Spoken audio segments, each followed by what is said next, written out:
Ang tanong, ano ang impact at ano ang interpretation ng customer sa pagbati mo sa kanya, sa pagpaupo mo sa kanya?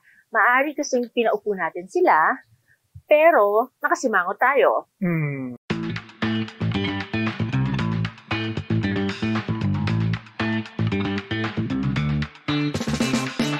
Siguro yun, define natin, ano ba yung customer experience? Okay.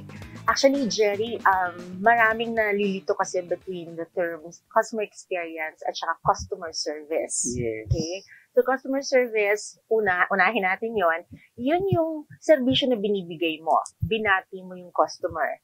Pinaupo mo. Inabutan mo ng tubig.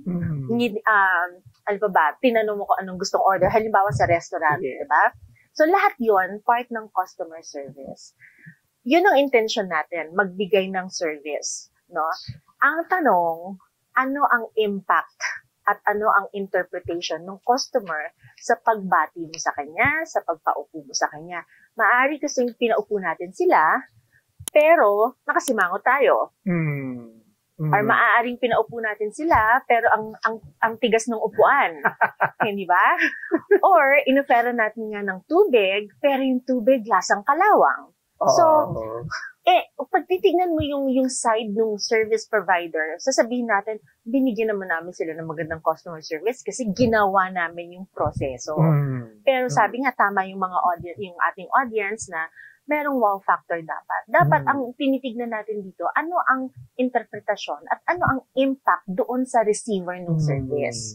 Diba? Napangiti ba siya? Naging komportable ba siya? Yun. So, to define it, no, wag na natin masyadong gawing masyadong academic yung definition, but yun lang yung ano ang impact at ano ang interpretasyon ng pinagsisilbihan nating kliyente doon sa ginagawa natin.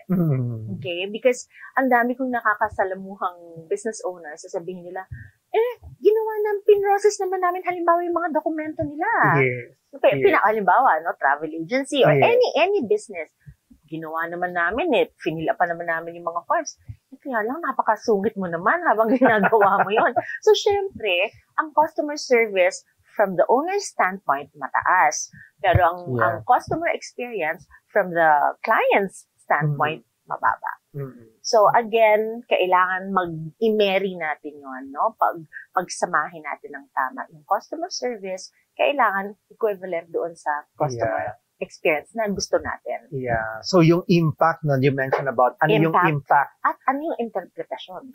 Interpretation din, yes. Because they might feel that, bakit yung isang customer nakabihis lang, minamam nila. Bakit ako biglang ate tawag sa akin? Hindi, may mga ganun Mga simple things, no? Simple things. Pero para sa service provider, ginalang naman daw nila. But then, syempre, ang dating din sa customer, nothing wrong with being called an ate kung lahat kami ate. Pero kung yung katabi kong bonggang-bongga at tinawag na ma'am at ako ate, teka muna. Diba? Yung ganon, Jerry. Kaya yun yung mga little things na kailangan natin tignan.